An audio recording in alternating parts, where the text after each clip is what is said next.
उमंग और उत्साह। गंगोत्री हिमानी से भागीरथी निकलती है और संतों हिमानी से अलकनंदा आके एक पॉइंट पे मिलती है जिसे देवप्रयाग कहते हैं, जहाँ से गंगा नदी का निर्माण होता है। और सब उसके बाद उत्तराखंड में प्रवेश करती है तो उसकी सबसे पहली सहायक नदी है राम गंगा। उसके बाद आती है संगम इलाहाबाद प्रयागराज में, वहाँ यमुनोत्री हिमानी से सीधा यमुना नदी आती है।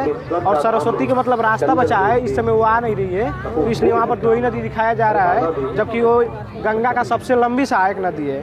उसके बाद आती है गाजीपुर में। गाजीपुर में आपको आती है पीलीभीत से गोमती नदी लखनऊ होते हुए आके गाजीपुर में मिलती है।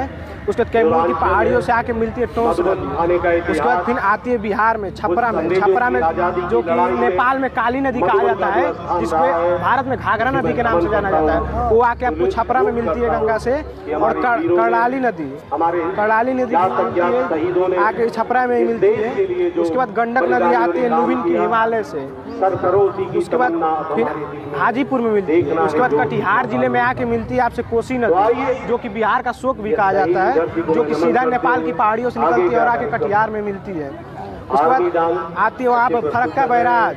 फरक्का बैराज है, वहाँ से एक रास्ता कट जाता है बांग्लादेश की तरफ, एक रास्ता कट जाता है बंगाल की खाड़ी की, तो जिसे बांग्लादेश में गंगा को पद्मा के नाम से जाना जाता है। और बंगाल खाड़ी मतलब उसे हुगली की नदी के नाम से जानते हैं, जो कि कलकत्ता के बगल, कलकत्ता उसी के साइड में ही बसा है।